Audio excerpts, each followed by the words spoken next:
Hello, friends. Before I share these stories with you, I need to ask you something. Are you alone right now? Good. These stories aren't meant for crowded rooms. They're meant for the quiet hours, when the world is asleep and the shadows start to move. If you're new here, consider subscribing.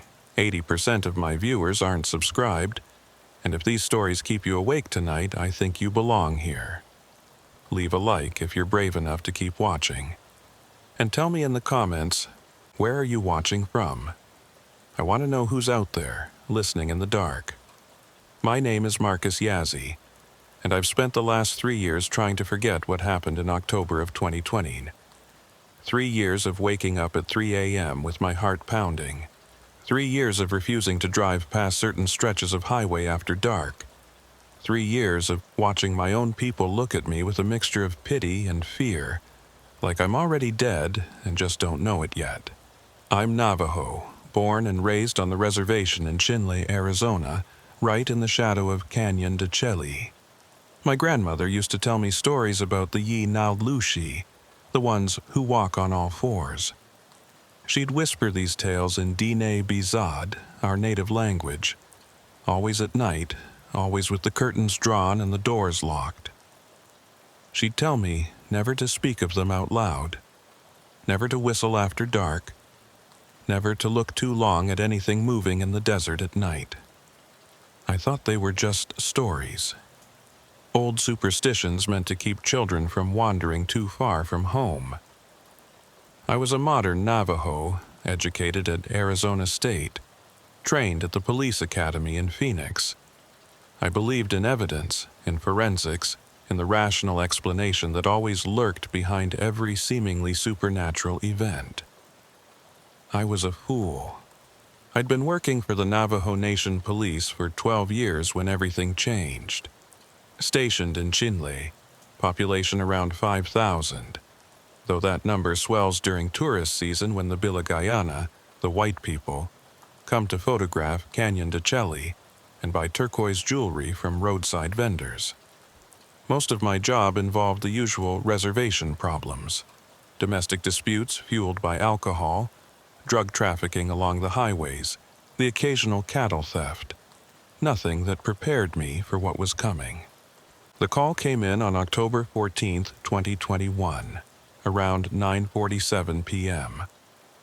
I remember the exact time because I was sitting in my patrol truck outside the Bosch's grocery store, eating a microwaved burrito and watching the last light fade from the sandstone cliffs in the distance. The sky was that deep purple color it gets in the high desert, and the first stars were just beginning to appear. Dispatch crackled through my radio. Unit 7, we have a report of a missing person near Spider Rock. Family says their son went out to check on the sheep around 6 p.m. and hasn't returned. They're requesting assistance. Spider Rock. Even the name sent a chill down my spine, though I told myself it was just the October wind. Spider Rock is an 800-foot sandstone spire that rises from the floor of Canyon de Chelly like a finger pointing at heaven. The Navajo have always considered it a sacred place, home to Spider Woman, the deity who taught our ancestors to weave. But there are other stories about Spider Rock, darker ones that my grandmother would never tell me, no matter how much I begged. Copy that, dispatch. I'm en route, ETA about 20 minutes. The drive from Chinle to the Spider Rock Overlook takes you through some of the most beautiful and desolate country in America. Highway 7 winds through the reservation, past scattered hogans and mobile homes, past herds of sheep grazing on the sparse vegetation, past red rock formations that look like they were sculpted by giants. During the day, it's the kind of landscape that takes your breath away. At night, it becomes something else entirely. I'd driven this road hundreds of times, but something felt different that night. The darkness seemed thicker somehow, more oppressive. My headlights carved a narrow tunnel through the black, and beyond that tunnel, anything could be waiting. I found myself checking my mirrors more often than usual, half expecting to see something running alongside my truck. The Begay family lived about 2 miles from the Spider Rock overlook, in a traditional hogan with a small mobile home attached. When I pulled up, I could see several vehicles already parked outside, family members gathered in a loose circle near the front door. They were speaking in low voices, and I could see the fear in their faces even from a distance. An older woman approached my truck as I got out. She was wearing a traditional velvet blouse and a long skirt, her gray hair pulled back in a traditional bun. I recognized her as Mary Begay, a respected elder in the community. "Officer Yazzie, thank you for coming." Her voice was steady, but I could see her hands trembling. "My grandson Eddie went out to bring in the sheep before dark. He knows these lands better than anyone. He wouldn't just disappear. How long has he been missing, Mrs. Begay?" "Almost 4 hours now." She looked toward the canyon, toward the dark mass of Spider Rock barely visible against the night sky. "We've been calling for him, but there's no answer. And Officer Yazzie, there's something else." She hesitated, and I could see her struggling with whether to tell me. In Navajo culture, speaking of certain things can attract their attention, but fear won out over tradition. Before Eddie left, one of the younger children saw something on the ridge. She said it looked like a man, but it was running on all fours. Running fast, faster than any animal she'd ever seen. My blood went cold. I wanted to dismiss it as a child's imagination, as a coyote or a dog misidentified in the fading light. But I'd grown up hearing the stories. I knew what ran on all fours in Navajo country. "I'm going to search the area," I said, keeping my voice professional. "I'd like everyone to stay here. If Eddie comes back on his own, call dispatch immediately." I grabbed my flashlight and my radio and headed toward the canyon. The Begay family's grazing land extended about a mile to the east, toward the rim of Canyon de Chelly. If Eddie had gone to check on the sheep, that's where he would have headed. The night was quiet. Too quiet. In the desert, there's always sound, insects, night birds, the wind through the sagebrush. But as I walked further from the lights of the Begay home, the silence grew deeper. It was like walking into a void, a place where sound itself was afraid to enter. My flashlight beam swept across the rocky ground, picking up sheep tracks and the occasional pile of droppings. The herd had come this way, but there was no sign of Eddie. I called his name several times, my voice sounding strange and flat in the dead air. About half a mile from the house I found the sheep. They were huddled together in a tight group, pressed against a large boulder like they were trying to hide from something. Sheep are stupid animals, but they have good instincts for predators. Whatever had frightened them was still fresh in their memory. I counted them, 23 sheep, which matched what Mrs. Begay had told me. Eddie had found his herd. So where was Eddie? That's when I saw the first track. It was pressed into a patch of soft sand near the boulder, illuminated by my flashlight beam. At first glance, it looked like a human handprint, but the proportions were wrong. The fingers were too long, the palm too narrow, and there were marks at the tips of each finger, like something had been digging into the sand. I crouched down to get a better look, and that's when I noticed the smell. It was faint at first, like something rotting in the distance, but as I knelt there, it grew stronger. A combination of decay and something else, something musky and animal, like a wet dog that had rolled in carrion. I stood up quickly, my hand going to my weapon. I swept my flashlight in a wide arc, searching for the source of the smell. The beam caught something about 50 yards away, near the edge of the canyon rim. Something that reflected the light. Eyes. 2 points of yellowish light, low to the ground, watching me. "Navajo Nation police," I called out, drawing my weapon. "Identify yourself." The eyes didn't move, didn't blink. They just stared at me with an intensity that made my skin crawl. I'd faced down drunk drivers and drug dealers and men with knives, but I'd never felt fear like I felt in that moment. It was primal, ancient. the fear of something that shouldn't exist. I took a step toward the eyes, my weapon raised. "I need you to stand up and show me your hands." The eyes rose. Whatever was out there was standing up, but it was doing it wrong.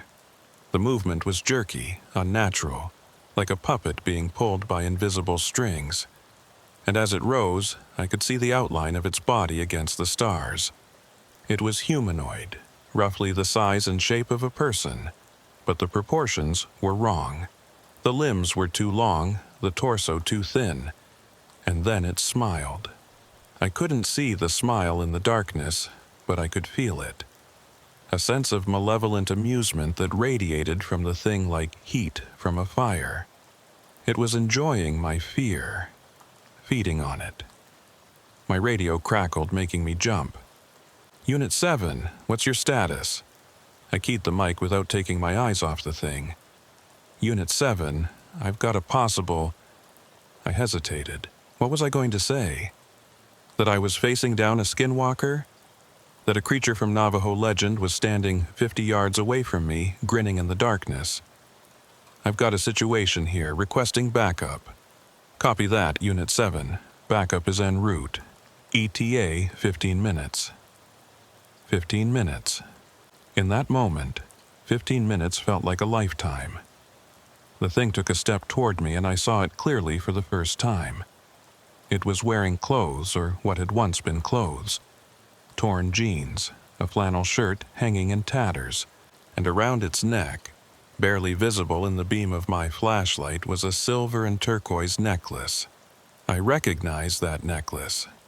I'd seen Eddie Begay wearing it at a community gathering just last month. "Eddie?" My voice came out as a whisper. "Eddie, is that you?" The thing that had been Eddie Begay tilted its head at an impossible angle, almost 90 degrees, like a curious dog. When it spoke, its voice was wrong. It sounded like Eddie, but also like something else, something older and colder, speaking underneath. "Hello, cousin. It's good to see you again." "I'm not your cousin. Whatever you are, you're not Eddie." It laughed, and the sound made my stomach turn. It was Eddie's laugh, the same laugh I'd heard at barbecues and basketball games, but twisted into something horrible. "Eddie's still in here," it said, tapping its chest with one elongated finger. "He's screaming, actually. Has been for hours. Would you like to hear?" And then it opened its mouth, and Eddie's voice came out, screaming in terror and agony, begging for help, begging for his grandmother, begging for anyone to save him. The scream cut off abruptly, and the thing smiled again. "He's very loud, but he's getting quieter. They always do, eventually." I should have run. Every instinct I had was screaming at me to turn and flee, to get as far away from this thing as possible. But I was a cop. I'd sworn to protect people. And somewhere inside that monster, Eddie Begay was still alive. I fired. The bullet hit the thing's center mass, and it staggered backward. For a moment, I thought it was going to fall, but then it straightened up, looked down at the hole in its chest, and laughed. "That tickled," it said. "Do it again." I emptied my magazine. 9 rounds, all of them hitting their target. The thing just stood there, absorbing the bullets like they were nothing. When I stopped shooting, it was still smiling. "My turn," it said. And then it was on me. I don't remember much of what happened next. Flashes of movement. The feeling of something impossibly strong grabbing me by the throat. The smell of rot filling my nostrils. I remember hitting the ground, feeling rocks tear into my back. I remember looking up at the stars and thinking that they would be the last thing I ever saw. But I didn't die. The thing released me suddenly, its head snapping toward the sound of approaching vehicles. Headlights were bouncing across the desert, coming fast. My backup was arriving early. "We'll finish this later, cousin," the thing whispered. And then it was gone, moving across the desert on all fours with a speed that nothing human could match. Within seconds, it had disappeared into the darkness, leaving me lying on the ground, gasping for air. Sergeant Rita Benally found me 10 minutes later, bruised and bleeding, but alive. I told her what I'd seen, every detail, and watched her face go pale in the glow of the flashlights. She didn't call me crazy. She didn't suggest I'd imagined it. She just nodded slowly and said, "We need to call a Hatali tonight, before it comes back." That was the night everything changed. The night I learned that the stories my grandmother told me weren't just stories. The night I discovered that there are things in this world that don't care about badges or bullets. Things that have been hunting my people since before the white man ever set foot on this continent. And the night I learned that sometimes the monster wins. But the thing that wears Eddie Begay's face is still out there. And sooner or later, it's going to come back for me. Because it promised we'd finish what we started. The next 3 days were the longest of my life. Sergeant Benally made some calls that night, and by sunrise, a Hatali named Harold Sosi had arrived at the Begay home. He was 72 years old, with a face like weathered leather and eyes that had seen things I couldn't imagine. He'd been performing healing ceremonies for over 50 years, trained by his grandfather, who had been trained by his grandfather before him, a lineage of medicine men stretching back centuries. I told him everything I'd witnessed. The tracks, the eyes in the darkness, the thing wearing Eddie's body like a suit of clothes. He listened without interrupting, his expression never changing. When I finished, he sat in silence for a long moment, staring at something I couldn't see. "You're lucky to be alive," he finally said. His voice was soft, almost a whisper. The Yi Naudlushi don't usually let their prey escape. It wanted you to live. It wanted you to tell others what you saw. Why would it want that? Fear. He looked at me with those ancient eyes. Fear is food to them. The more people who know, the more people who are afraid, the stronger it becomes. By telling this story, you're feeding it. Then what am I supposed to do? Just pretend it didn't happen? No, you do what your ancestors did. You fight it, but not with guns and badges. Those mean nothing to the Antichni, the witches who have given up their humanity. You fight it with the old ways. He reached into a leather pouch and pulled out a small bundle wrapped in red cloth. Inside was a collection of items: corn pollen, a small obsidian arrowhead, a bundle of dried sage, and something else, a piece of bone, yellowed with age, carved with symbols I didn't recognize. "This belonged to my grandfather," Harold said. "He used it to protect himself from a skinwalker that terrorized our people in 1952. The creature killed 7 people before my grandfather stopped it. He never told anyone how. Some knowledge is too dangerous to share."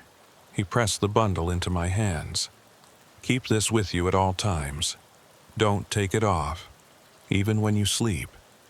And whatever you do, don't go looking for the thing that took Eddie Begay. It wants you to hunt it. That's part of the game." I wanted to argue. Every instinct I had as a cop told me to pursue the suspect, to gather evidence, to build a case. But I'd seen what that thing could do. I'd felt its hands around my throat. I knew that the rules I'd lived by for 12 years didn't apply anymore. The FBI arrived 2 days later. Special Agent Jennifer Blackwood was everything I wasn't. Blonde, blue-eyed, educated at Quantico, with a confidence that came from never having her worldview shattered by something impossible. She'd been sent to investigate Eddie Begay's disappearance as part of a federal task force looking into missing persons cases on Native American reservations. "Deputy Yazzie," she said, shaking my hand with a grip that was probably meant to establish dominance. "I've read your report. It's quite detailed." I knew what she was thinking. She thought I was either lying, crazy, or both.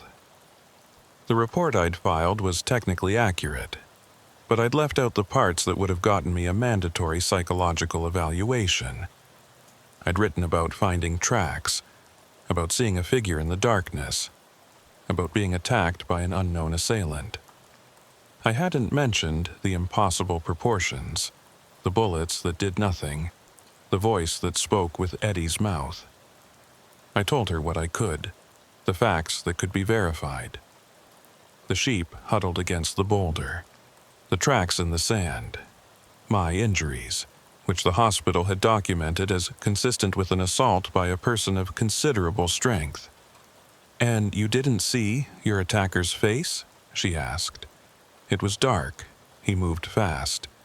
She nodded, making notes on a tablet. "What about the family's claim that a child saw someone running on all fours?"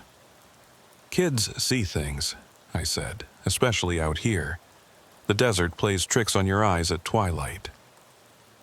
Agent Blackwood looked at me for a long moment, and I could see her trying to read me. She was good at her job.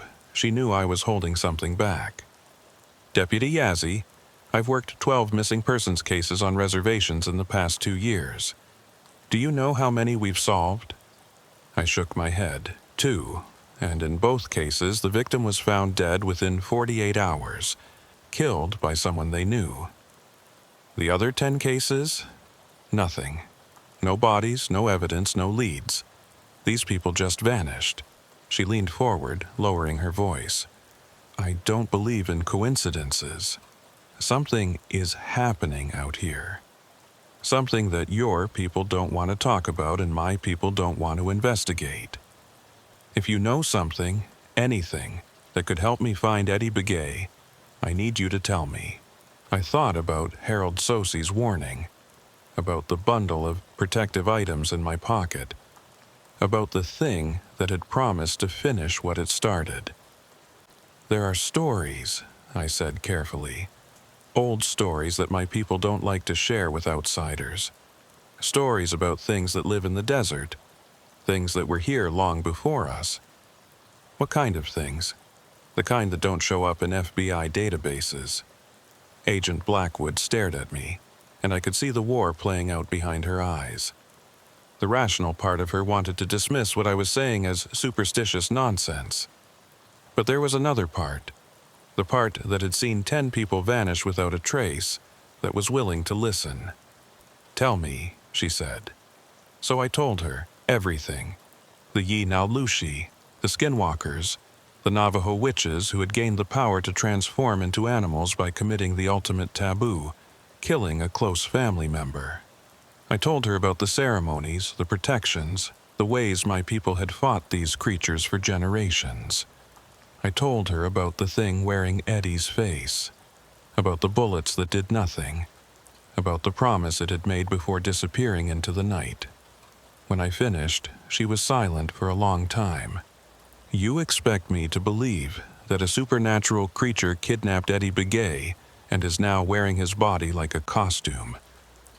I expect you to believe what you see with your own eyes. And I'm telling you, Agent Blackwood, if you go looking for Eddie Begay, you need to be prepared for what you might find." She stood up, gathering her things. "I appreciate your honesty, Deputy, but I'm going to need more than campfire stories to put in my report." She left, and I knew she was going to do exactly what I'd warned her not to do. She was going to go looking for the thing that had taken Eddie, and it was going to be waiting for her. I found out later what happened. Agent Blackwood had assembled a search team, 2 FBI agents, 3 Navajo Nation police officers, and a tracker from the Navajo Rangers. They'd started at the Begay property and worked their way toward Spider Rock, following the same path I'd taken 3 nights earlier. They found the tracks, the same strange handprints I'd seen, pressed into the sand in a trail leading toward the canyon rim. They followed the trail for about 2 miles until it led them to a cave. The cave was hidden in a fold of the canyon wall, invisible unless you knew exactly where to look.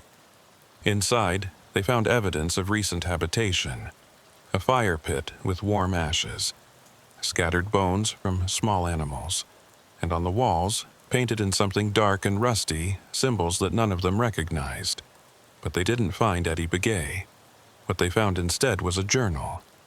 It had belonged to a man named Thomas Kinlicchini, a Navajo shepherd who had disappeared in 1987. The journal documented his growing obsession with the old ways, his desire to gain power over his enemies, his willingness to do whatever it took to achieve that power. The final entry was dated 3 days before his disappearance. "Tonight I will complete the ritual," he had written. "I have chosen the sacrifice. My brother has always been weak. His death will give me strength, and then I will become what our ancestors feared. I will become Yi Naldlushi." Agent Blackwood called me that evening, her voice shaking. "Deputy Yazzie, I think I owe you an apology. What did you find?" "Evidence that Thomas Kinlicchini murdered his brother in 1987. The bones were in the back of the cave, along with ritual objects that matched descriptions in anthropological studies of Navajo witchcraft. If what you told me is true, then Kinlicchini has been out here for over 30 years, taking victims whenever he needs a new body. And Eddie Begay," she was quiet for a moment. "We found his necklace in the cave, the silver and turquoise one his grandmother gave him. It was covered in blood." I closed my eyes, thinking of the thing I'd seen wearing Eddie's face, thinking of the voice that had spoken with Eddie's mouth, telling me that Eddie was still in there, still screaming. "He's not dead," I said. "Not completely. The Skinwalker needs him alive. That's how it works. The host body has to be alive for the witch to inhabit it. Then we can still save him. I honestly don't know. The old stories talk about ways to kill a Skinwalker, but they're vague, conflicting. Some say you have to call them by their true name. Others say you need a bullet dipped in white ash. My grandmother used to say that the only way to free a victim was to destroy the witch's original body. But Kinlicchini's body is gone. He's been jumping from host to host for 30 years. Exactly. Agent Blackwood flew back to Albuquerque the next day. I heard later that she'd requested a transfer to a different division. She never talked about what she'd seen in that cave, but something had changed in her. Something fundamental. I know the feeling. 2 weeks after the search team found the cave, I was working a late shift when I got a call from dispatch. "Unit 7, we have a report of a disturbance at the Sosi residence. Caller says there's someone outside the house trying to get in. Harold Sosi, the medicine man who had given me the protective bundle. I'm on my way." I drove faster than I should have, pushing my patrol truck to its limits on the dark reservation roads. Something told me that this wasn't a coincidence. The Skinwalker had been quiet for 2 weeks, but it hadn't forgotten. It hadn't forgiven. When I arrived at Harold's house, a small hogan on the outskirts of Chinle, I could see immediately that something was wrong. The front door was hanging open, and I could hear sounds coming from inside. Wet, tearing sounds, like an animal feeding. I drew my weapon, even though I knew it wouldn't help.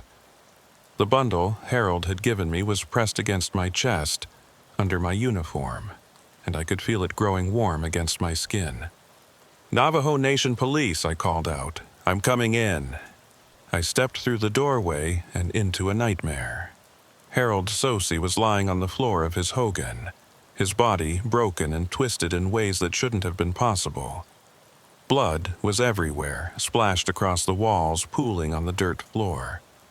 And crouching over him, its back to me, was the thing that had once been Eddie Begay. It turned when it heard me enter, and I saw that its face had changed.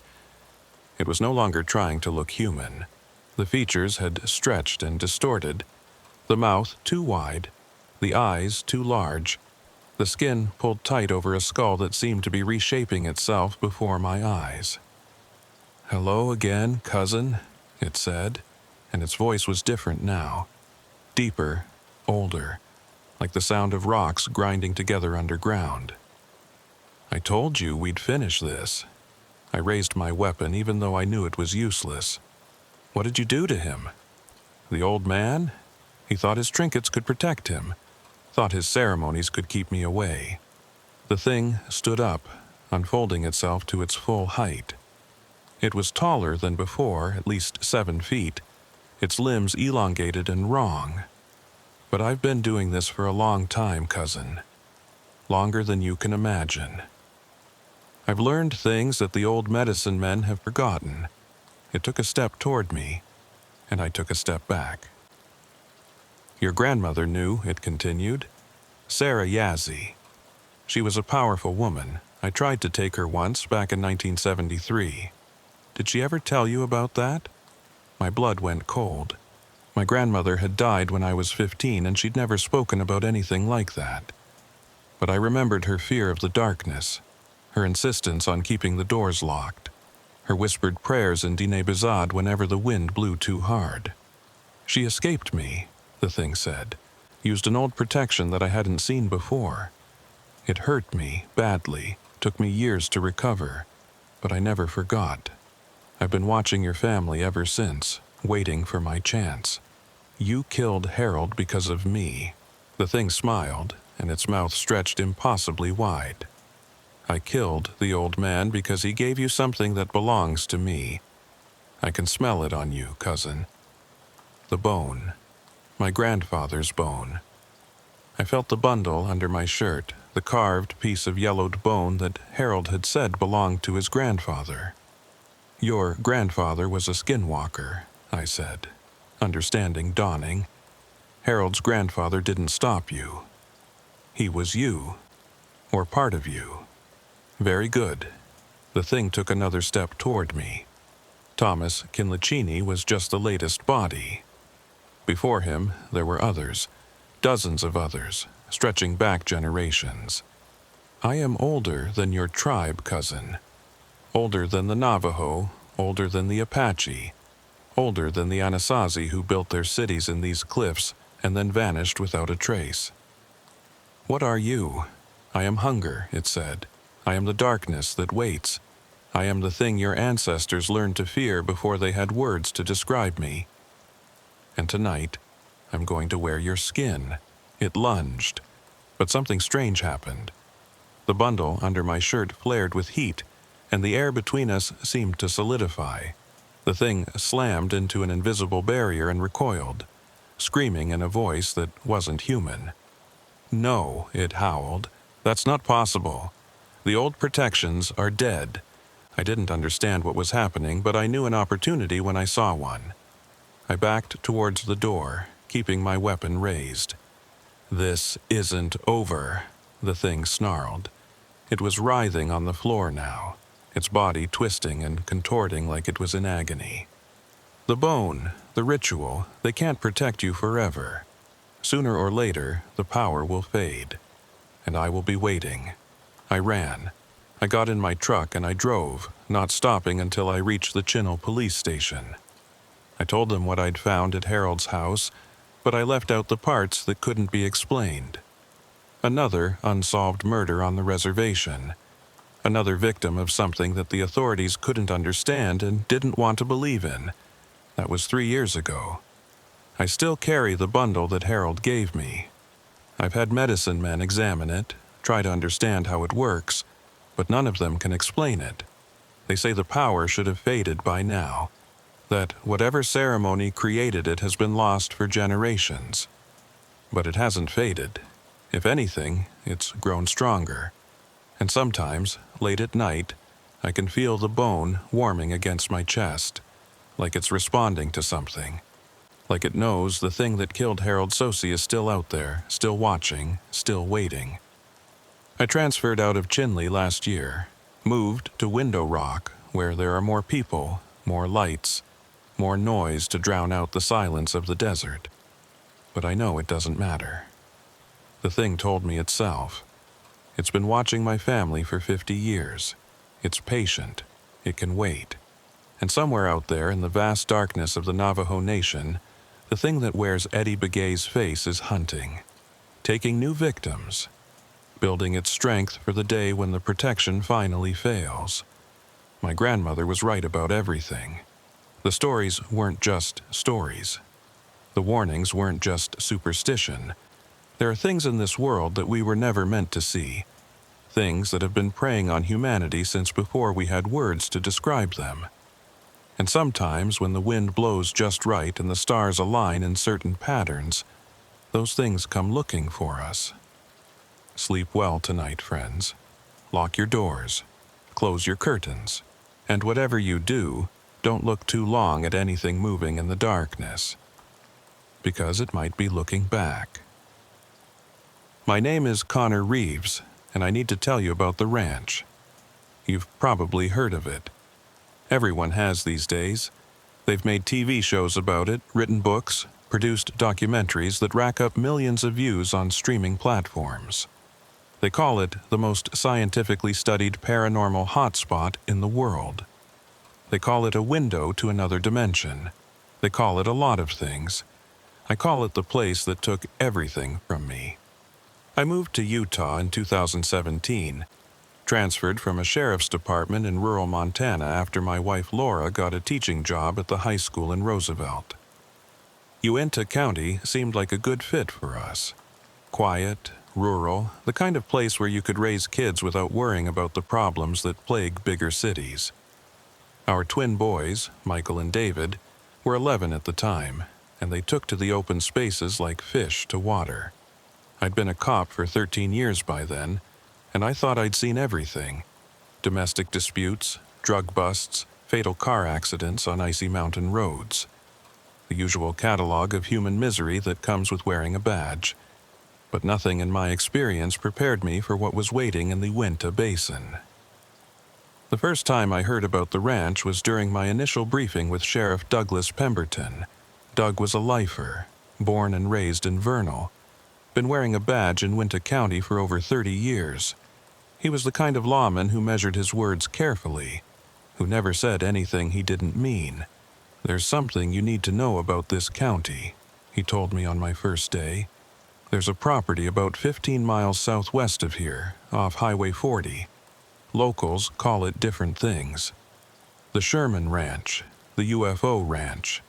Most folks these days call it Skinwalker Ranch." I'd heard the name before, vaguely. Something about UFO sightings and cattle mutilations. I assumed it was the kind of local legend that every rural area has, stories that grow taller with each telling. "What about it?" I asked. Doug leaned back in his chair and studied me for a long moment. "We don't go there," he said simply. "If we get calls about that property, we log them, but we don't respond unless there's clear evidence of a crime in progress. Even then, we go in pairs, and we don't stay after dark." "You're serious?" "Dead serious, Deputy Reeves. I've lost 2 good officers to that place. One in '98, one in 2009. Neither one was ever the same after what they saw out there. Both ended up eating their service weapons within a year." I wanted to laugh. I wanted to tell him that I didn't believe in ghosts or UFOs or whatever nonsense the locals had cooked up about some isolated ranch property. But there was something in Doug's eyes that stopped me. A haunted look that I'd seen before in the faces of combat veterans and trauma survivors. "What did they see?" I asked. Doug shook his head. They couldn't explain it. Couldn't put it into words. Just kept saying that the rules were different out there. That things that shouldn't be possible were possible. That something was watching them, studying them, playing with them like a cat plays with a mouse. He stood up and walked to the window, looking out at the Uintah Mountains in the distance. "I've been doing this job for 32 years, Connor. I've seen things in this basin that I can't explain. Lights in the sky that move in ways no aircraft should move. Animals mutilated with surgical precision, drained of blood without a drop on the ground. People who go missing and are never found, or who are found weeks later with no memory of where they've been." He turned back to me. "I'm not telling you what to believe. I'm telling you what I've learned. Stay away from that ranch. Let the scientists and the TV people and the thrill seekers deal with it."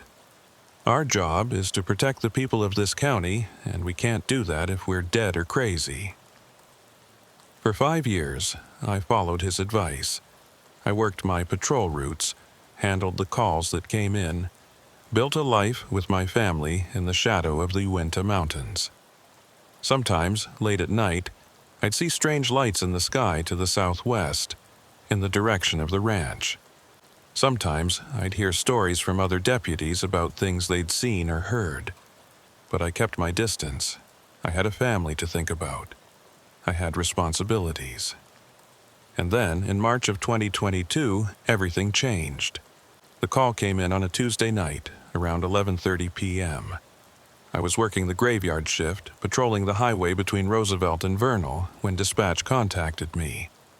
"Unit 12, we have a report of a missing person near Fort Duchesne. Adult female, Rachel Chen, age 38. Last seen approximately 4 hours ago near the boundary of the Sherman property." My blood went cold. The Sherman property. Skinwalker Ranch. "Do we have any additional information, dispatch?"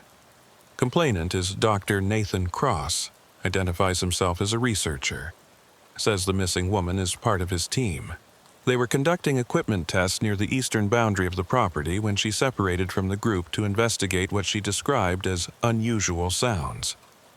She failed to return, and her radio went dead approximately 30 minutes ago. I knew I should call for backup. Knew I should follow the protocols that Sheriff Pemberton had established years ago. But something in the dispatcher's voice told me there wasn't time. "Copy that, dispatch. I'm en route. ETA approximately 20 minutes. Unit 12, be advised that Sheriff Pemberton has been notified. He's requesting that you wait for backup before approaching the property." I hesitated, my foot hovering over the accelerator. "Understood, dispatch. I'll assess the situation and await backup before taking action." It was a lie. I knew it even as I said it. Something was pulling me toward that ranch. Some instinct that overrode my training and my common sense. A woman was missing, possibly injured, and every minute I waited was a minute she might not have. I pushed the accelerator to the floor. The drive from my position to the ranch took about 18 minutes. Highway 40 cuts through the Uinta Basin like a scar, flat and straight and empty at that time of night. I passed the turnoff for Fort Duchesne, the headquarters of the Ute Indian tribe, and continued west toward the ranch property. The entrance was marked by a metal gate with a "No Trespassing" sign. A dirt road led from the gate toward the main compound, disappearing into the darkness about a quarter mile ahead. I could see lights in the distance, vehicles parked near a cluster of buildings. I got out of my patrol truck and approached the gate. It was unlocked, hanging slightly open like someone had passed through recently and hadn't bothered to close it behind them. "Sheriff's Department," I called out, my flashlight cutting through the darkness. "Is anyone there?" No response. Just the wind, cold and steady, blowing down from the mountains to the north. And something else. A sound at the edge of hearing, like a low hum vibrating through the ground itself. I pushed through the gate and started walking toward the lights. The main compound consisted of 3 buildings, a ranch house, a barn, and a smaller structure that looked like a research station, bristling with antennas and satellite dishes. Several vehicles were parked near the research station, including a van with NIDS Research painted on the side. As I approached, a man emerged from the research station. He was in his 50s with graying hair and wire-rimmed glasses, wearing a fleece jacket over what looked like thermal underwear. His face was pale, his hands shaking. "Thank God," he said. "Are you the sheriff?" "Deputy Reeves, Uinta County." "Are you Dr. Cross?" "Yes, yes." He grabbed my arm, pulling me toward the research station. "You have to help us. Rachel's still out there. We've been trying to reach her on the radio, but there's nothing. Just static." "Slow down, Doctor. Tell me exactly what happened." He took a deep breath. trying to compose himself. "We're part of a research team studying anomalous phenomena on the property. We've been here for 3 weeks, setting up monitoring equipment documenting unusual activity. Tonight, we were testing some new sensors near the eastern boundary when Rachel heard something. A voice, she said. Someone calling her name. A voice, she was certain. Said it sounded like her sister, which is impossible because her sister died 2 years ago. I told her it was probably just the wind playing tricks, but she wanted to investigate. She walked toward the tree line, and then he trailed off, his eyes unfocused. Then she was just gone. 1 second she was there, maybe 50 yards away, and the next she'd vanished. No sound, no scream, nothing. She just wasn't there anymore. I felt that cold feeling in my stomach again, the same feeling I'd had when dispatch mentioned the Sherman property. "Have you searched the area?" We tried. My colleague, Dr. Hartman, went out with a flashlight, but he came back after 10 minutes. Said something was following him. Said he could hear footsteps in the dark, matching his pace exactly, but when he turned around, there was nothing there. I looked toward the eastern boundary of the property. The tree line was barely visible, a dark mass against the slightly less dark sky. Beyond it, I knew, was the Ute reservation. According to local legend, the Utes had declared this land cursed generations ago. They called it the Path of the Skinwalker and refused to set foot on it. "Dr. Cross, I need you to stay here. Keep trying to reach Miss Chen on the radio. Backup should be arriving soon." "You're going out there alone?" "I have to. If she's injured, every minute counts." He looked at me like I was insane. Maybe I was. "Deputy, you don't understand. The things we've documented on this property, lights in the sky, objects appearing and disappearing, animals behaving in ways that defy explanation. And there's something else. Something that lives in the dark areas. The places where our instruments don't work. We've caught glimpses of it on the cameras. Something large, moving on 4 legs, but not like any animal I've ever seen. What does it look like?" He shook his head. "The images are always distorted, like the camera can't quite capture it. But the shape," he swallowed hard. "It looks almost human, but wrong. The proportions are off, the way it moves."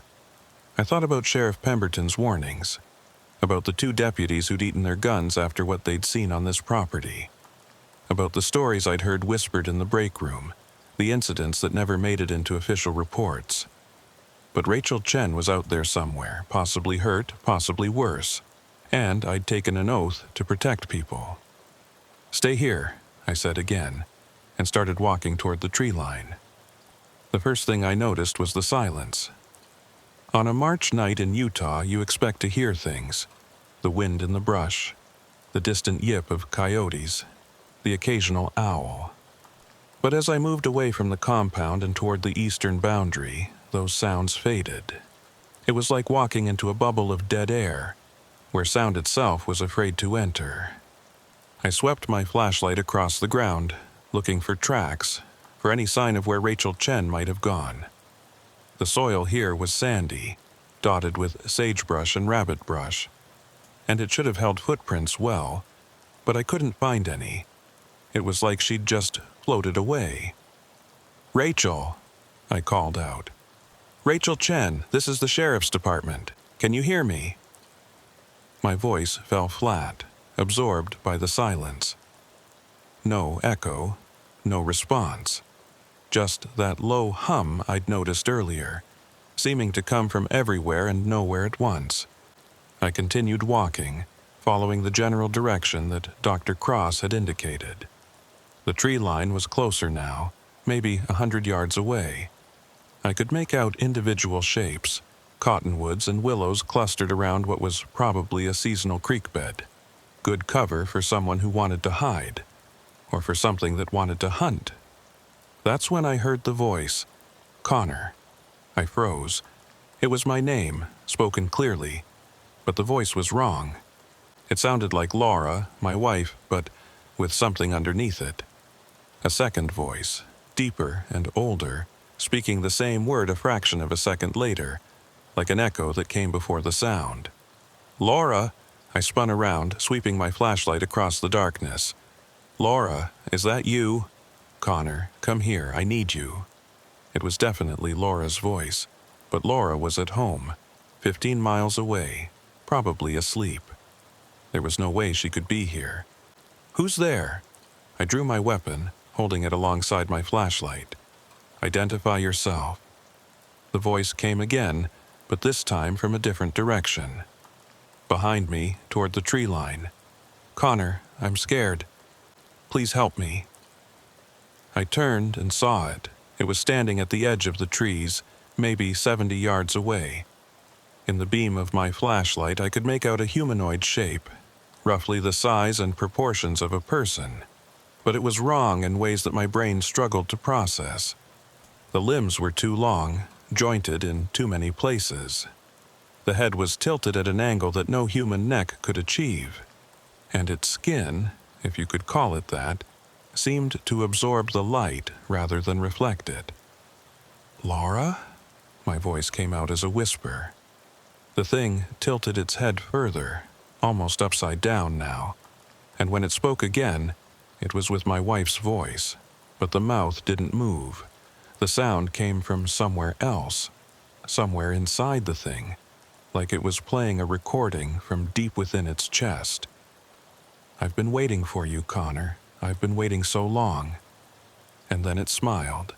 The smile split the thing's face from ear to ear, revealing teeth that were too numerous, too sharp, arranged in rows like a shark's. The eyes, which I hadn't noticed before, opened above the mouth. They were yellow, with vertical pupils, and they reflected my flashlight beam like mirrors. I fired. The bullet hit the thing's center mass, and I saw it stagger. But it didn't fall, it didn't scream. It just stood there, that impossible smile still stretching across its face, and watched me with those yellow eyes. That tickled, it said. And the voice wasn't Laura's anymore. It was something ancient and cold, like the sound of ice cracking in the deep of winter. "Do it again." I ran. I don't remember the details of my flight back to the compound. Just flashes of terror, of branches whipping my face, of that horrible humming sound growing louder and louder until it seemed to fill my entire skull. I burst out of the darkness and into the lights of the research station, nearly colliding with Dr. Cross. "It's out there," I gasped. "Something's out there." "We know," he said, and his voice was eerily calm. "We've been watching on the monitors. It's been following you the whole way." I turned and looked back toward the tree line. In the glow of my flashlight, I could see the thing standing at the edge of the darkness, exactly where the light ended. Still smiling, still watching. And next to it, standing in the same impossible posture, was Rachel Chen, or what was left of her. Rachel Chen was standing next to the creature, but she wasn't standing right. Her body was upright, her eyes were open, but there was nothing behind them. No fear, no recognition, no life. She was like a mannequin that someone had posed at the edge of the darkness, a prop in a play I didn't understand. "Rachel," I called out. "Rachel, can you hear me?" She didn't respond, didn't blink, didn't move. She just stood there, swaying slightly in the wind that had started to pick up from the north. Dr. Cross grabbed my arm. "That's not Rachel anymore," he whispered. "Look at the way she's standing. Look at her shadow." I looked, and I saw what he meant. The floodlights from the research station cast long shadows across the ground. My shadow stretched behind me. Dr. Cross's shadow stretched behind him. But Rachel Chen cast no shadow at all. The light passed through her like she wasn't there, like she was a projection rather than a physical presence. "What the hell is going on?" I demanded. "It's what they do," Dr. Cross's voice was shaking, but there was a clinical detachment to his words, like a scientist observing an experiment. We've documented this before. The entities on this property, they don't just kill their victims. They copy them, they study them, and then they use those copies to lure more prey. Copies? We don't know how it works. Some kind of technology, maybe, or something we don't have words for. But that thing standing next to the creature, that's not Rachel Chen. Rachel Chen is probably dead. That's something else wearing her face. As if to confirm his words, the Rachel thing turned its head toward us. The movement was wrong, too smooth, too mechanical. And when it opened its mouth, the voice that came out wasn't Rachel's. It was mine. Connor Reeves, it said. And hearing my own voice come from that empty face was worse than anything I'd experienced so far. Deputy Sheriff, Uinta County. Badge number 4471. Married to Laura Reeves, née Patterson. Father of Michael and David, twins, age 16. Residence at 847 Maple Street, Roosevelt, Utah. It knew everything about me. Everything. How do you know that? I raised my weapon again, even though I knew it was useless. How do you know who I am? The Rachel thing smiled, and it was my smile. The smile I saw in the mirror every morning. We know everything about everyone who comes here, it said. We've been watching. We've been waiting. And now you're finally here, the creature beside her. The thing that had spoken with Laura's voice took a step forward. Then another. It was moving toward us, slowly, deliberately, like it had all the time in the world. We need to go, Dr. Cross said. Now. I didn't argue. We turned and ran toward the research station, the sound of that horrible humming growing louder with every step. Behind us, I could hear footsteps, but they were wrong. Too many of them, too fast, like a centipede rather than a person. We burst through the door of the research station and slammed it behind us. Dr. Cross threw the deadbolt and started pushing equipment against the door, monitors and filing cabinets, and anything heavy enough to slow something down. That won't hold them, I said. I know. But it might buy us time. Time for what? He didn't answer. Instead, he walked to a bank of monitors on the far wall and started typing commands into a keyboard. The screens flickered to life, showing feeds from cameras positioned around the property. I could see the main gate, the barn, the ranch house, the tree line where I'd encountered the creature. And I could see them. There were more of them now. Not just the creature and the Rachel thing, but others. Dozens of others, emerging from the darkness like shadows coming to life. Some were humanoid, walking on two legs, but with those same wrong proportions. Others moved on all fours, their bodies low to the ground, their movements fluid and predatory. And some, I couldn't even describe what some of them were. Shapes that hurt to look at. Geometries that didn't make sense. What are they? I whispered. We don't know. Dr. Cross's voice was hollow, defeated. We've been studying this property for years. We've documented over 1,000 anomalous events. We've captured footage, collected samples, interviewed witnesses. And we still don't know what we're dealing with. He pointed to one of the monitors, which showed a thermal imaging feed of the area around the research station. The creatures showed up as cold spots, areas of absolute zero surrounded by the normal warmth of the desert night. They don't generate heat, he continued. They don't leave DNA. They don't show up on radar or LiDAR. It's like they exist in a different dimension and only partially intersect with ours. That's impossible. So is everything else about this place. He laughed, a bitter, broken sound. Do you know what the Ute Indians call this land? They call it the Path of the Skinwalker. They say that centuries ago, their ancestors made a deal with something that lives here. They gave it this land, and in exchange, it agreed to stay within its boundaries. But sometimes it gets hungry. Sometimes it needs to feed. And when that happens, people disappear. The creatures were closer now. I could see them on the monitors surrounding the research station, pressing against the walls.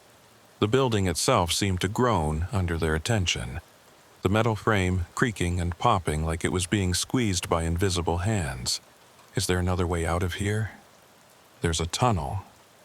Dr. Cross pointed to a hatch in the floor, partially hidden under a desk. It leads to an underground bunker about 200 yards north. The previous owners built it in the 90s, after they started experiencing the phenomena. They thought they could hide from it underground. Did it work? He shook his head. Nothing works. You can run, you can hide, you can pray to whatever God you believe in. But if it wants you, it gets you. The only reason any of us are still alive is because it's been playing with us, studying us, learning. Learning what? How we think, how we feel, how we react to fear. He looked at me with eyes that had seen too much. It's been using this property as a laboratory for centuries, Deputy. We're not victims. We're specimens. The lights flickered. Once, twice, and then they went out entirely, plunging us into darkness. Emergency lighting kicked in a moment later, bathing the room in a dim red glow. They're inside the perimeter, Dr. Cross said. We need to move, now. He pulled open the hatch, revealing a narrow ladder descending into blackness. The tunnel was barely wide enough for a person to fit through, and the darkness below was absolute. I'll go first, I said. Stay close. I holstered my weapon and started down the ladder. The rungs were cold and slick with moisture, and the air grew colder with every step. By the time I reached the bottom, maybe 20 feet down, I could see my breath misting in front of my face. The tunnel stretched ahead of me, a concrete tube about 5 feet in diameter, lit by emergency lights spaced every 50 feet. It looked like something from a Cold War bunker, designed to withstand a nuclear blast. I wondered if it could withstand what was above us. Dr. Cross dropped down beside me, and we started moving through the tunnel. Our footsteps echoed in the confined space, making it impossible to hear if anything was following us. I kept my flashlight pointed ahead, scanning for any sign of movement. We'd gone maybe 100 yards when I heard it. Connor. I stopped. Dr. Cross bumped into me from behind. What is it? Listen. We stood in silence, straining to hear, and then it came again. Connor, please. I'm scared. It was Laura's voice coming from somewhere ahead of us in the tunnel. But that was impossible. The tunnel only went in one direction, and we'd just come from the only entrance. That's not your wife, Dr. Cross whispered. It's trying to lure you. Don't listen. I know. But even knowing it was a trick, even knowing that the thing using Laura's voice was something ancient and horrible, I couldn't help the way my heart clenched at the sound. Laura and I had been together for 20 years. She was my best friend, my partner, the mother of my children. And something was wearing her voice like a mask, using my love for her as a weapon against me. Connor, it's so dark in here. I can't find the boys. Please help me find Michael and David. My hands were shaking. I gripped my flashlight tighter and forced myself to keep moving. It's not real, I said, as much to myself as to Dr. Cross. It's not real. The voice changed then. It dropped an octave, becoming deeper, rougher, and the words that came out were no longer pleas for help. We've been inside your home, Connor. We've watched your wife sleep. We've stood over your sons' beds and counted their breaths. We know every secret they've ever whispered, every fear they've ever felt, every nightmare they've ever had. I stopped again, my blood turning to ice. You're lying. We don't lie, Connor. Lying requires effort. We simply tell you what we know, and we know everything about you. We know about the affair you had in Montana, the one Laura doesn't know about. We know about the money you stole from the evidence locker in 2015. We know about the man you killed in Billings, the one you told everyone was self-defense but wasn't. Shut up. We know the real reason you moved to Utah. You were running, Connor. Running from what you did. Running from who you really are. But you can't run from us. We've been here for longer than your species has existed. We've watched civilizations rise and fall. We've fed on fear since before your ancestors crawled out of the caves. The voice was coming from everywhere now, echoing off the tunnel walls, filling my head with its cold, ancient whisper. And we're going to enjoy feeding on you. The tunnel ended abruptly, opening into a larger space. The bunker. It was about 30 feet square with concrete walls and a low ceiling. Emergency supplies lined the walls. Canned food, water containers, first aid kits, and ammunition.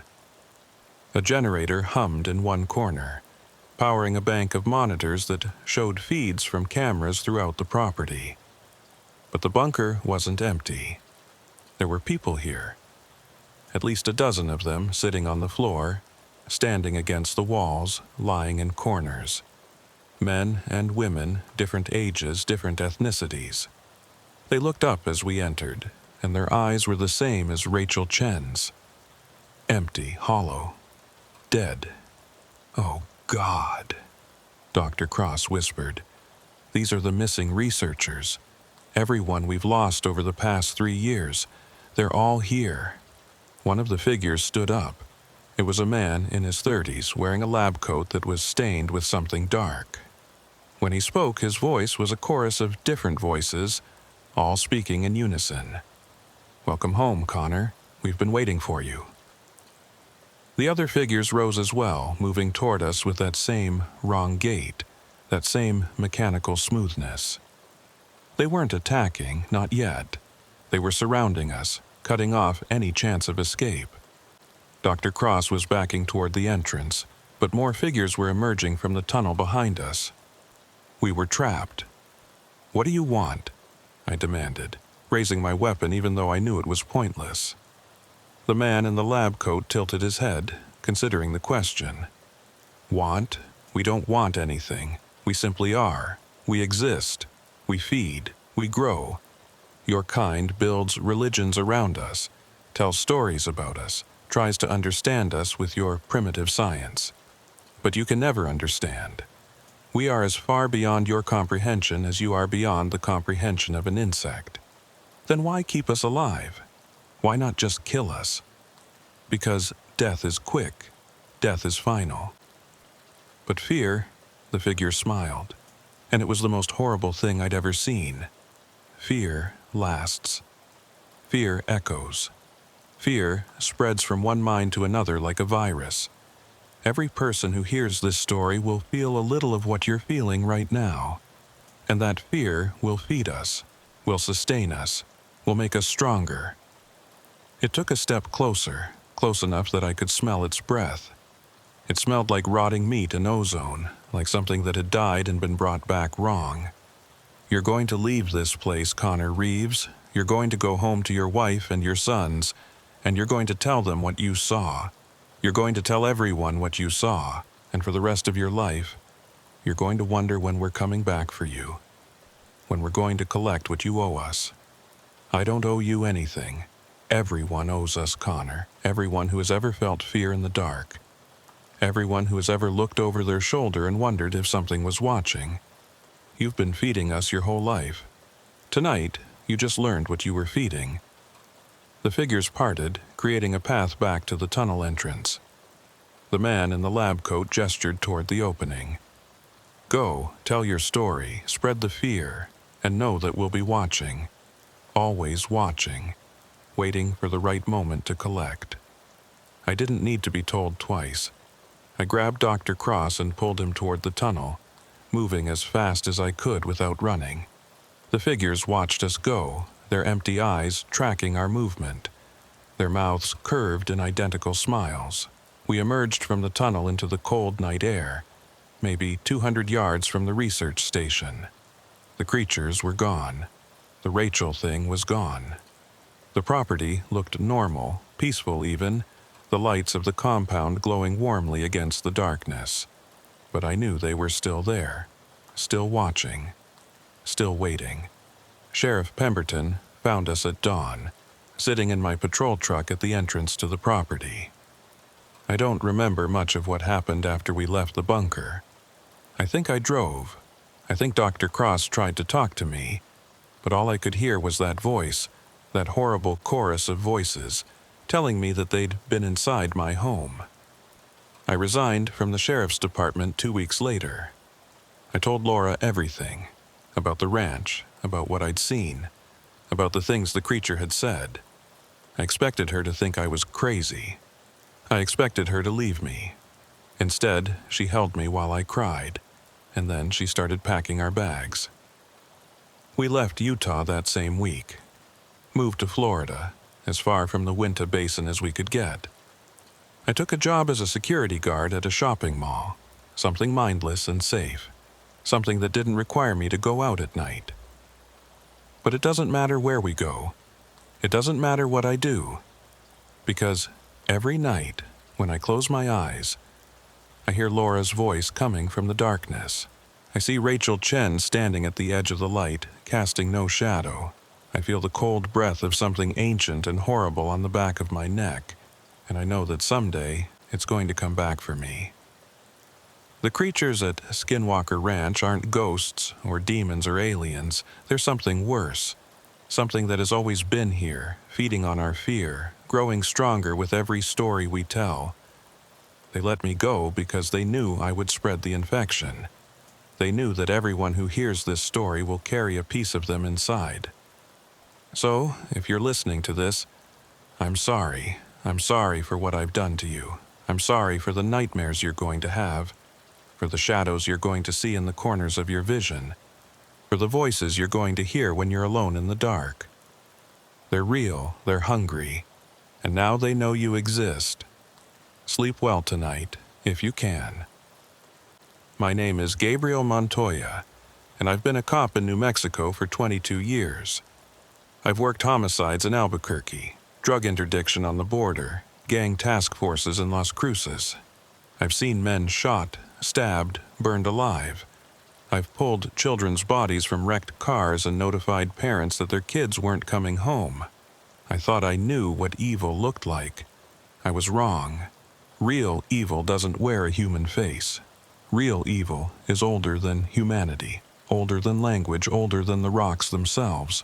And in November of 2023, I came face to face with something so ancient, so malevolent, that it makes the worst human criminals look like playground bullies. This is my story, and I pray to God that you never have to live through anything like it. I transferred to Farmington in 2019, 4 years after my wife, Elena, died. She was killed by a drunk driver on I-40 outside Albuquerque, and after that, I couldn't stand to be in that city anymore. Every street corner reminded me of her. Every restaurant was somewhere we'd eaten together. Every sunset was a sunset she'd never see. Farmington was supposed to be a fresh start. A quiet posting in the northwest corner of the state, where the biggest problems were drunk and disorderlies on Friday nights and the occasional domestic dispute. The Four Corners region, where New Mexico, Arizona, Utah, and Colorado meet. Oil country, Navajo country. The kind of place where people mind their own business and don't ask too many questions. The Navajo Nation borders the city on 3 sides. I'm half Navajo myself. On my mother's side, though I was raised Catholic by my Hispanic father. My mother used to tell me stories about the old ways, the ceremonies and beliefs that her people had practiced for centuries. I listened politely, but I never really believed. I was a modern man, a man of science and evidence and rational explanation. The Navajos have a word for what I encountered, Yi Nao Lushi. It translates roughly as with it, he goes on all fours. The Skinwalker. I'd heard the term before, of course. Everyone in this part of the country has. It's become almost a joke, a tourist attraction, something to put on t-shirts and coffee mugs. But the Navajo elders don't joke about it. They don't even like to say the word out loud. Because according to their beliefs, speaking of the Skinwalker can attract its attention. And trust me, you don't want its attention. The case started on November 17th, 2023. A Friday night, cold and clear, the temperature hovering just above freezing. I was working the late shift out of the Farmington station, partnered with Officer Danielle Whitehorse, a young Navajo woman who'd been on the force for about 3 years. Danny was sharp, tough, and deeply connected to her heritage. She wore a small turquoise pendant under her uniform, a protection charm that her grandmother had given her. I used to tease her about it, calling it superstition. After what happened that night, I never teased her about anything again. The call came in around 10:47 p.m. All units, we have a report of a possible assault on Highway 491, mile marker 27. Caller is a young female, sounds distressed. Claims she was attacked by an unknown assailant. Requesting immediate assistance. Highway 491.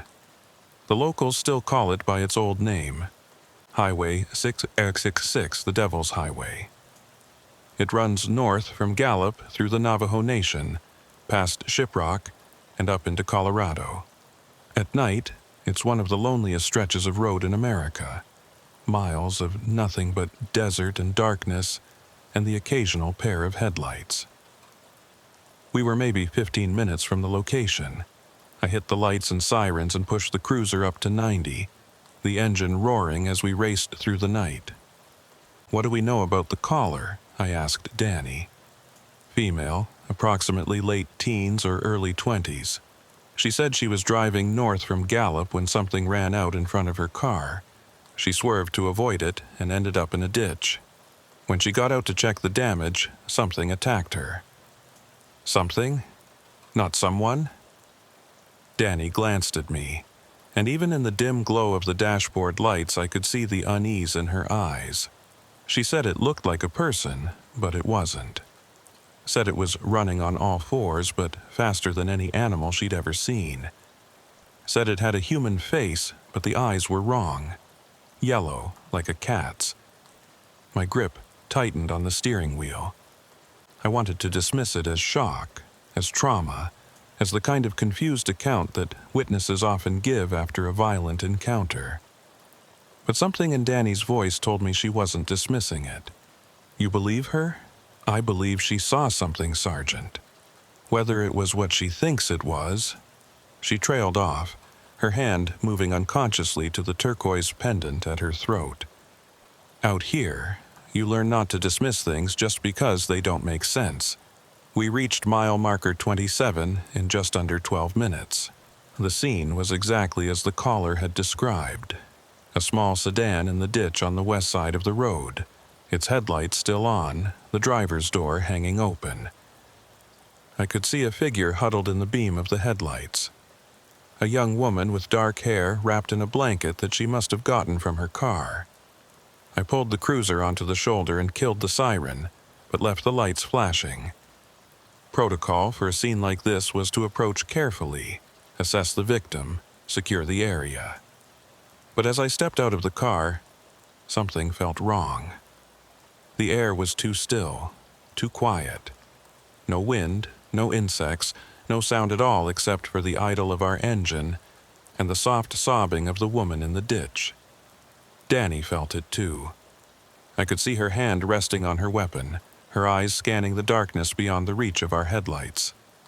"Miss," I called out, approaching the woman slowly. "I'm Sergeant Montoya with the New Mexico State Police. Are you hurt?" She looked up at me, and I saw that her face was streaked with blood. Scratches, deep ones, running from her hairline down to her jaw. Her eyes were wide, pupils dilated, the unmistakable look of someone in shock. "It's still out there," she whispered. "I can hear it moving. It's been circling since I called. It won't come into the light, but it won't leave." I knelt beside her, trying to keep my voice calm and reassuring. "What's your name?" "Amy. Amy Patterson. I'm a student at UNM." I was driving home to Durango for Thanksgiving break. Okay, Amy, you're safe now. We're going to get you out of here. Can you tell me what happened? She shook her head, not in denial, but in disbelief. You won't believe me. Nobody will believe me.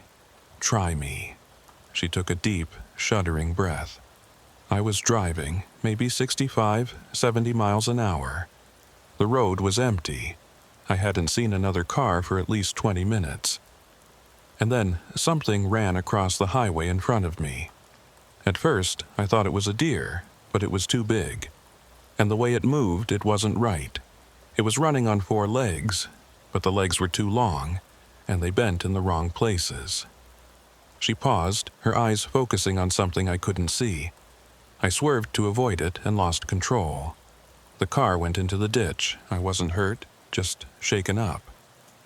I got out to see how bad the damage was, and that's when I saw it again. It was standing at the edge of the road, maybe 50 feet away, just standing there watching me. What did it look like? Amy's face contorted with fear and confusion. It looked like a man, but not. It was naked, I think, but its skin was wrong. Gray, like ash. And its face, she swallowed hard. It had a human face, but stretched, like someone had taken a normal face and pulled it in all directions. The mouth was too wide, full of teeth, and the eyes, God, the eyes. They were yellow, bright yellow, like headlights. I glanced at Danny, who was standing a few feet away, her flashlight sweeping the darkness around us. Her face was pale, her jaw set. What happened next, Amy? It came toward me, not walking, not running. It moved on all 4s, so fast I barely had time to react. I tried to get back in the car, but it grabbed me. Its hands, they had claws, long, black claws. It scratched my face and threw me to the ground. She touched the wounds on her face, wincing. I thought I was going to die. I could feel its breath on my neck. It smelled like something rotting, like meat that's been left in the sun. And then a car came around the bend in the road, and its headlights swept over us. The thing screamed, this horrible sound like nothing I've ever heard, and it ran. It just disappeared into the darkness. I helped Amy to her feet and started guiding her toward our cruiser. You did the right thing by calling us, I said. We're going to take you to the hospital, get those scratches looked at. But as we walked, Amy grabbed my arm with surprising strength. Sergeant, there's something else. Something I didn't tell the dispatcher. What is it? Before it ran away, before the other car scared it off, it spoke to me. My blood went cold. It spoke to you? What did it say? Amy looked at me with eyes that had seen something no human should ever see. It said, "Tell Gabriel I'm coming for him next. Tell him I remember what his mother did." I stopped walking. The world seemed to tilt beneath my feet. What did you say? Your name is Gabriel, isn't it? The thing knew your name. It knew you would come. Amy's voice was rising, edged with hysteria. How did it know your name, Sergeant? How did it know? I didn't have an answer. I didn't have words. I just stood there on the shoulder of Highway 491, the Devil's Highway, while the darkness pressed in around us and something ancient and hungry waited just beyond the reach of our lights.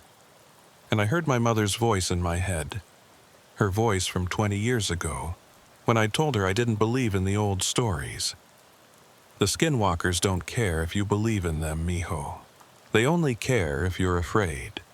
And you should be afraid. Because our family has a history with them. A history that goes back generations. And someday, that history is going to catch up with you. I'd laughed at her then. I'd told her she was being superstitious, that I was a cop, that I dealt in facts and evidence. I wasn't laughing now. Danny drove Amy to the hospital while I stayed at the scene to wait for the crime scene unit. Protocol required us to document any assault, even one with a suspect description that would never make it into the official report. What was I supposed to write? Suspect is described as a humanoid creature with gray skin, yellow eyes, and an unusual number of teeth. Suspect fled on all fours at superhuman speed. I'd be laughed out of the department, or worse, sent for a psychiatric evaluation. So I stood there in the cold November darkness, my flashlight sweeping the desert around me, and I waited. The flashing lights of my cruiser cast red and blue shadows across the scrubland, and beyond those shadows there was nothing but darkness. Miles and miles of darkness stretching all the way to Shiprock. Shiprock, Tsebitai in Navajo. The rock with wings, a massive volcanic formation that rises nearly 2,000 feet above the desert floor, visible from 50 miles away on a clear day. The Navajo consider it sacred, a place of great spiritual power. They also consider it dangerous, a place where the boundaries between worlds are thin. My mother used to tell me that the Skinwalkers gathered at Shiprock during certain times of the year, that they performed their rituals there, their ceremonies of transformation. She said that our family had a connection to that place, a connection that stretched back to her grandmother's time. I'd never asked her what she meant by that. And now she was gone, dead from cancer 5 years ago, and I couldn't ask her anything. The crime scene unit arrived around midnight. 2 technicians, both of them looking tired and annoyed at being called out for what they clearly thought was a wild animal attack. They photographed Amy's car, collected samples from the scratches in the dirt where she'd fallen, and found a few strands of coarse black hair that they bagged as evidence. "This looks like coyote hair," one of them said, holding the sample up to his flashlight. "Maybe a feral dog. You sure the victim didn't just get attacked by a stray?" She described something bigger than a dog. The technician shrugged. Shock does funny things to perception. She probably saw a coyote and her brain filled in the rest. I wanted to argue, but what was the point? They wouldn't believe me. Hell, I wasn't sure I believed me. Maybe Amy Patterson had been attacked by a wild animal. Maybe the stress of the accident had caused her to hallucinate the rest. Maybe the thing about knowing my name was just a coincidence, a lucky guess, a detail her traumatized mind had fabricated. But I didn't believe that. Not really. Because deep down, in the part of me that was still my mother's son, I knew exactly what had attacked Amy Patterson. I knew what was waiting out there in the darkness. And I knew that it had spoken the truth. It was coming for me. The question was why. I got home around 3 a.m. My house was a small adobe on the outskirts of Farmington, close enough to town to be convenient but far enough out to have some privacy. Elena and I had bought it together, back when we still thought we'd grow old in each other's arms. Now it was just me, rattling around in rooms that were too quiet, sleeping in a bed that was too empty. I poured myself a whiskey and sat in the dark living room, staring at the wall. My mother's face looked back at me from a framed photograph on the mantel, her dark eyes filled with the knowledge of 1,000 years. "What did you do, Mama?" I asked the photograph. "What history were you talking about?" The photograph didn't answer, but something else did. A scratching sound, coming from outside, from the direction of the back door. I set down my whiskey and drew my service weapon. Slowly, quietly, I moved through the house toward the kitchen. The scratching continued, rhythmic and deliberate, like fingernails dragging across wood. I reached the back door and peered through the window. The motion sensor light had come on, illuminating my small backyard. And standing at the edge of the light, half hidden in shadow, was a figure. It was human-shaped, roughly, but even from this distance I could see that the proportions were wrong. The limbs too long, the torso too thin. It was crouched on all fours, its head tilted at an impossible angle, watching the house with eyes that reflected the light like mirrors, yellow eyes. I fumbled for my phone, meaning to call for backup, But before I could dial, the thing spoke. Its voice was like gravel scraping over glass, painful to hear. Gabriel Montoya, son of Maria, grandson of Rosa, great-grandson of the one who betrayed us. I couldn't move, couldn't breathe, could only stand there, frozen, as the creature continued. Your ancestor made a promise, she broke that promise. And now, 3 generations later, the debt comes due. What promise? I managed to ask. What debt? The creature smiled, and its mouth split open far wider than any human mouth should, revealing rows of jagged teeth. Ask your family, Gabrielle. Ask them what Rosa Montoya did in 1952. Ask them about the ceremony at Shiprock. Ask them about the child she sacrificed to save herself. And then it was gone. One moment it was there, crouching at the edge of the light. The next, it had simply vanished, melting into the darkness like smoke. I stood at my back door for a long time, my weapon still raised, my heart pounding in my chest. The creature's words echoed in my head. The child she sacrificed to save herself. I had no idea what that meant, but I knew someone who might. I needed to find Frank Bennedy. Frank Bennedy was a legend in San Juan County. He'd served as the chief of the Navajo Tribal Police for almost 30 years before retiring in 2015.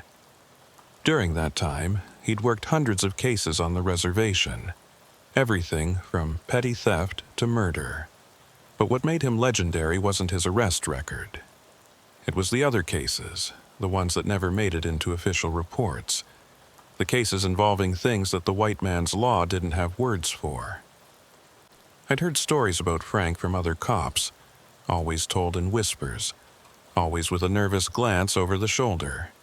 They said he'd faced down skinwalkers more times than anyone could count. They said he knew rituals and protections that had been passed down through generations of Navajo medicine men. They said he'd lost his wife and daughter to something that came out of the darkness near Shiprock in 1987, and that he'd spent the rest of his life hunting the thing that took them. I found him at his home on the outskirts of Shiprock, a small house with a traditional hogan beside it.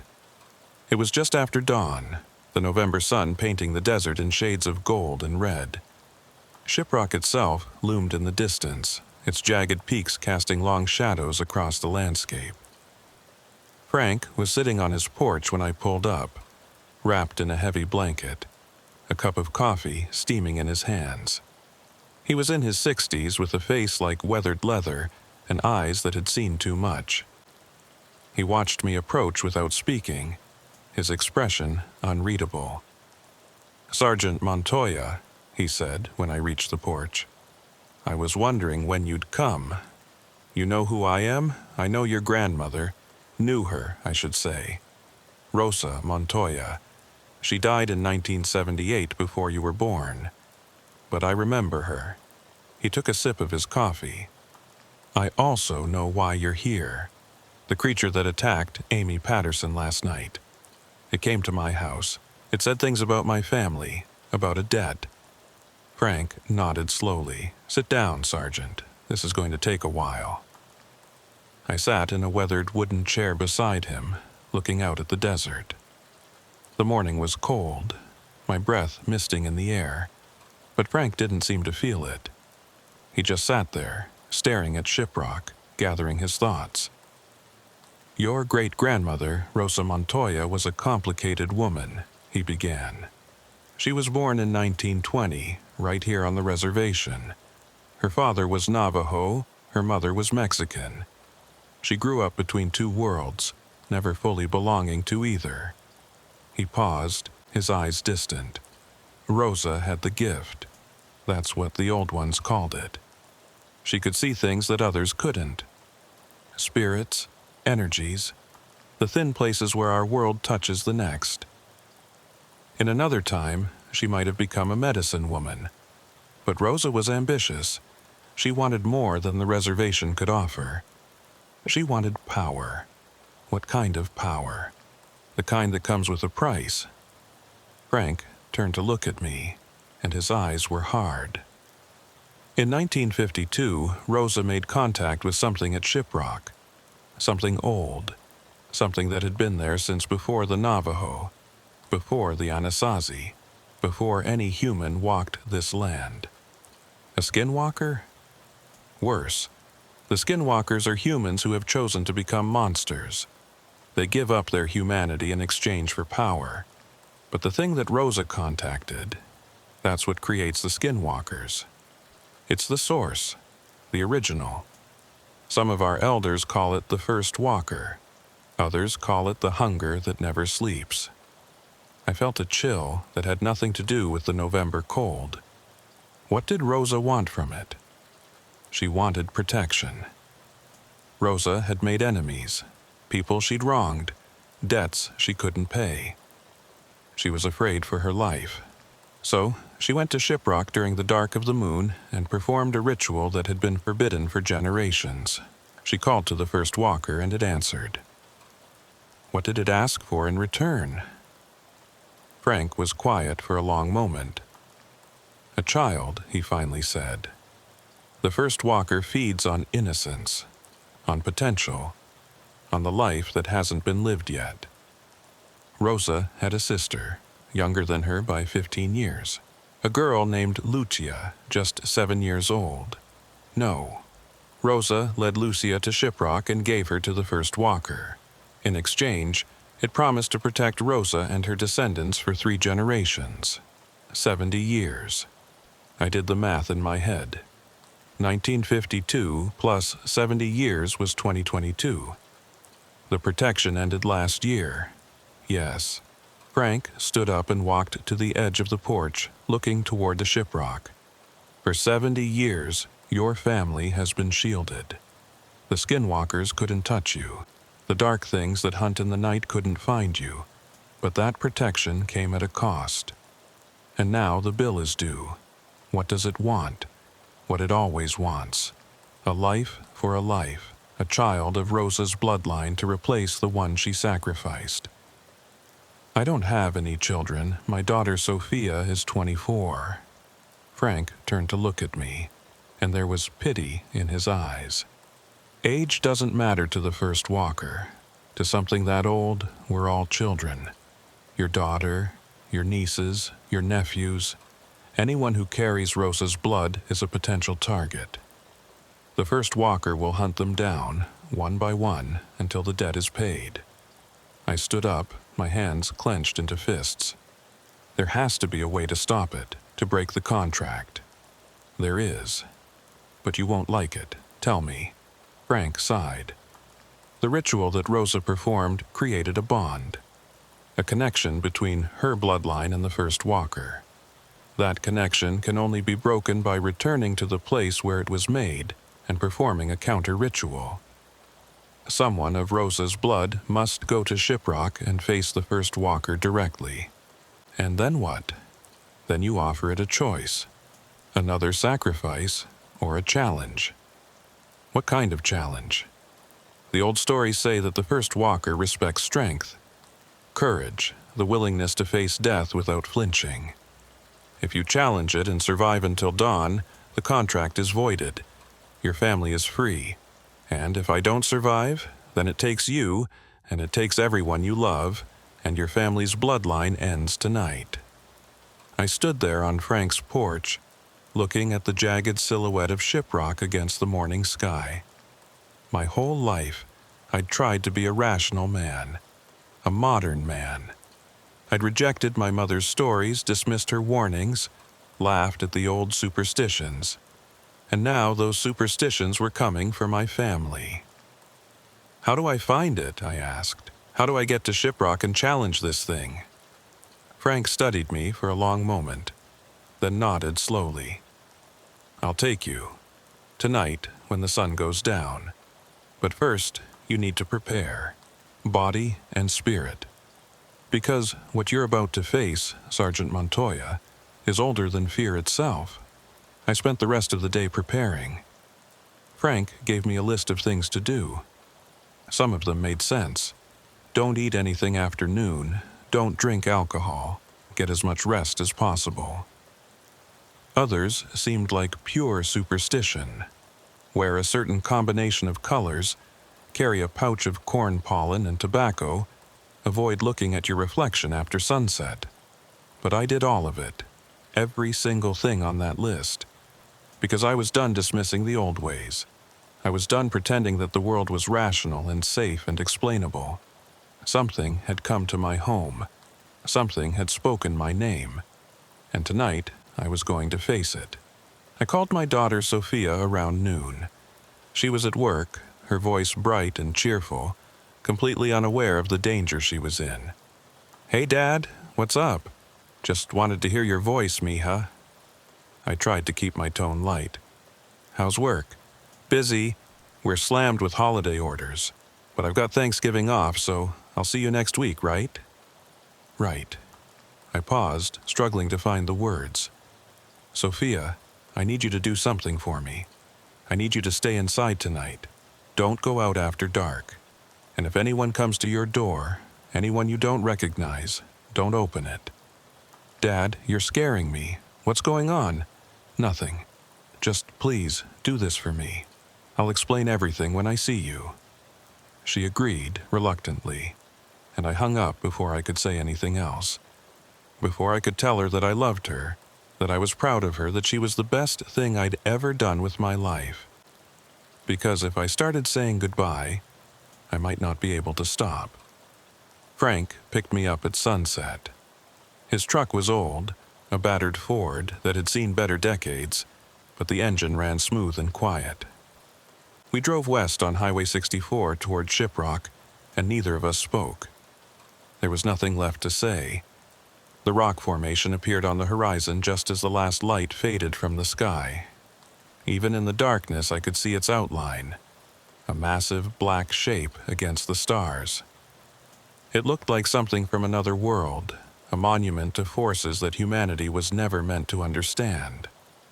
We parked about a mile from the base of the formation, at the end of a dirt road that Frank said the tourists didn't know about.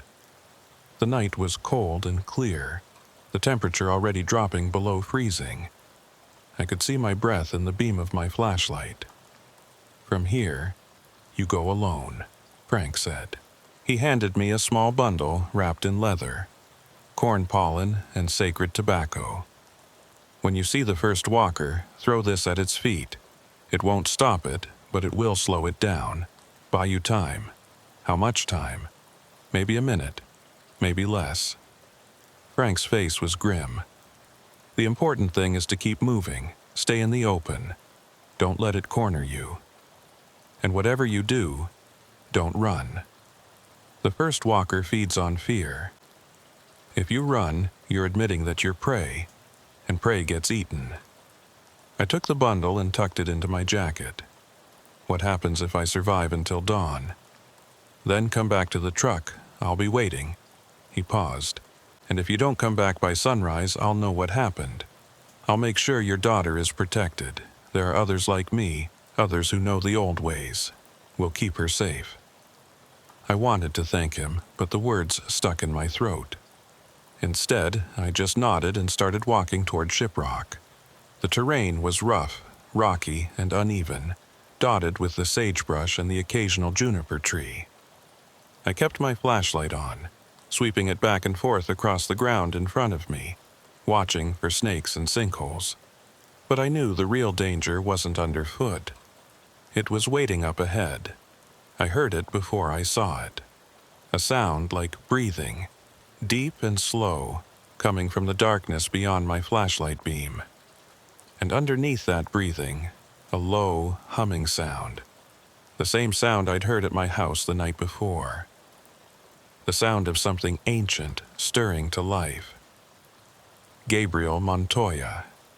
The voice came from everywhere and nowhere, echoing off the rocks, filling my head with its cold whisper. "You came. I wasn't sure you would.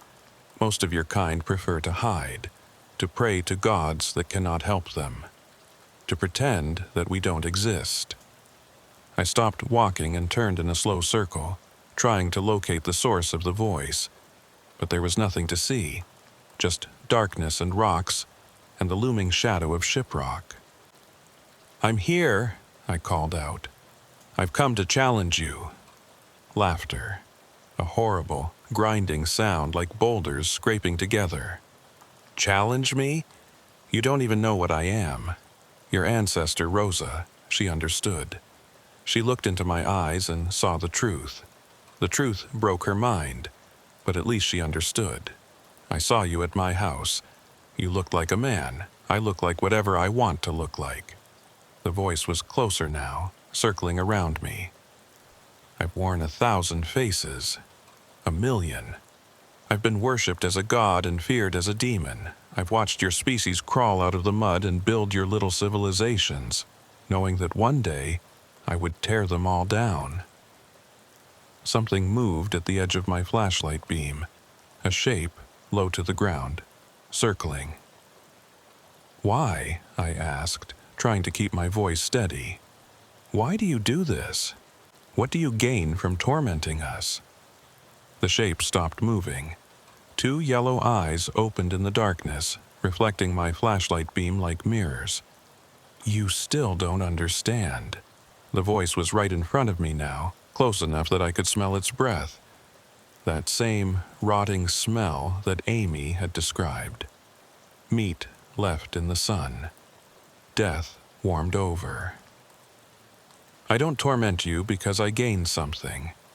I torment you because I can, because your fear is delicious, because your suffering is beautiful, because in all the universe there is nothing more entertaining than watching hope die in the eyes of a creature that thought it was special." The thing stepped into my flashlight beam, and I finally saw it clearly. It was humanoid, roughly, 2 arms, 2 legs, a head. But the proportions were nightmarish. Limbs that were too long, joints that bent in too many directions. The skin was gray and mottled, stretched tight over bones that seemed to shift and move beneath the surface. The face was almost human, but the features were exaggerated, the eyes too large, the mouth too wide, filled with teeth that overlapped and jutted at impossible angles. And the eyes, those yellow, glowing eyes, filled with an intelligence that was older than the stars. "Rosa thought she was clever," the first walker said, taking a step toward me. "She thought she could bargain with me, trade one life for many. But Rosa didn't understand. Nobody bargains with me. They just delay the inevitable." Another step, I held my ground, remembering Frank's warning. "Don't run. Don't show fear." "Your protection ended last year, Gabriel. Since then, I've been patient. Watching. Waiting. Learning everything about you and your family. Your daughter works at a coffee shop in Albuquerque. She parks in the garage on 3rd Street. She walks home alone every night. Leave her alone." The first walker smiled, and its mouth stretched impossibly wide. "Make me." I threw the bundle of corn pollen and tobacco. It hit the ground at the creature's feet, and for a moment, nothing happened. Then the bundle burst into flame, white and brilliant, and the first walker screamed. It was the same sound Amy had described, a shriek that seemed to tear the air itself, filled with rage and pain. But it only lasted a second. The creature lunged at me, and I dove to the side, rolling across the rocky ground. I came up running, not away from the first walker, but parallel to it, circling around the base of Shiprock. Frank had said to stay in the open, to keep moving. I intended to do both. The first walker recovered quickly, its yellow eyes tracking my movement. It dropped to all fours and started after me, moving with a speed that seemed impossible for something so large. The ground shook with each of its strides. I ran faster than I'd ever run in my life. My lungs burned, my legs screamed in protest, but I didn't slow down. I couldn't slow down, because the moment I stopped moving was the moment I died. The chase lasted for what felt like hours. around and around the base of Shiprock, through gullies and over ridges, across patches of ice and fields of broken rock. The first walker stayed close behind me, sometimes gaining, sometimes falling back, but never giving up. It was playing with me, I realized, testing my endurance, waiting for me to tire. But I wasn't going to tire. I had too much to live for. As the night wore on, I started to notice something. The first walker was slowing down. Not by much, but enough to be noticeable. Its movements were becoming less fluid, more labored, and its eyes, those terrible yellow eyes, seemed dimmer than before. "You're weakening," I gasped, barely able to speak. "The dawn is coming," the first walker snarled, a sound of pure hatred. "Dawn means nothing. I am eternal. I was here before your sun was born, and I will be here when it burns out." "Then why are you slowing down?" The creature didn't answer, but I saw its eyes flick towards the eastern horizon where the first gray light of dawn was beginning to appear. I understood then. The first walker wasn't immortal. It was bound by rules, just like everything else. And one of those rules was that it couldn't hunt in the daylight. I just had to survive until sunrise. The next 30 minutes were the longest of my life. The first walker attacked again and again, its claws slashing at my back, my arms, my face. I was bleeding from a dozen wounds, my strength fading with every step, but I kept moving, kept fighting, kept refusing to give up. And then, just as I thought I couldn't take another step, the sun broke over the horizon. The first rays of light hit the first walker like a physical blow. It screamed, that same horrible shriek, and I saw its gray skin start to smoke where the sunlight touched it. "This isn't over," it hissed, backing away into the shadows at the base of Shiprock. "Your family still owes me a debt." "The debt is paid," I said, standing as straight as I could manage. "I faced you. I survived. The contract is void." The first walker stared at me with those fading yellow eyes. "You think this is about contracts? About debts? This is about hunger, Gabriel Montoya. And I am always hungry." It smiled one last time, that horrible wide smile. "I'll see you again. You, or your daughter, or her children. Sooner or later, everyone comes back to Shiprock. And I'll be waiting." And then it was gone, melting into the shadows like morning mist, leaving me alone at the base of the sacred rock with the blood drying on my face and the sun warming my back. I walked back to Frank's truck on legs that could barely support me. He was waiting, just like he'd promised, with a first aid kit and a thermos of hot coffee. "You made it," he said simply. "I made it." He helped me into the truck and started driving back toward Farmington. Neither of us spoke for a long time. There was nothing to say. But as we passed the exit for Highway 491, the Devil's Highway, I finally broke the silence. It said it would come back, that it would never stop hunting my family. Frank nodded slowly. "It probably will. The first walker doesn't forget, doesn't forgive. But you bought your family time, years, maybe decades. And in that time you can prepare, learn the old ways, pass them on to your daughter, and she can pass them on to her children."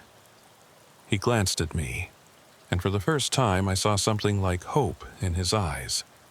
"You faced something tonight that most people can't even imagine. You looked into the eyes of the oldest evil on this continent and refused to back down. That takes courage, Sergeant. The kind of courage that our ancestors had. The kind that kept our people alive for thousands of years." I leaned back in my seat, exhausted beyond words. What do I do now? You live. Frank turned back to the road. You love your family. You tell them the truth, as much as they can handle. And you remember what? That the darkness is real, that the old stories weren't just stories, and that sometimes the only thing standing between humanity and the monsters is someone brave enough to say no. I looked out the window at the desert landscape rolling past, painted gold and red by the morning sun. Somewhere out there, in the shadows beneath Shiprock, the first walker was sleeping, waiting, dreaming of the hunt. But for now, in this moment, I was alive. My daughter was safe, and the sun was shining. It wasn't much, but it was enough. That was 2 years ago. I'm retired now, living in a small house outside Durango, Colorado. Close enough to visit Sophia, but far enough from the reservation that the memories don't hurt quite so much. I still have nightmares sometimes. Dreams where yellow eyes watch me from the darkness, and a voice like grinding stones whispers my name. But I also have good days. Days where Sophia comes over for dinner and we laugh about nothing in particular. Days where the sunset paints the mountains in colors that no artist could capture. Days where I almost forget what I saw at Shiprock. Almost. Because the first walker was right about one thing. This isn't over. It will never be over. The hunger that waits in the darkness doesn't sleep forever. Sooner or later, it will wake up, and when it does, someone from my family will have to face it again. But that's a problem for another generation. For now, I'm just grateful to be alive. Grateful for every sunrise, every cup of coffee, every moment with the people I love.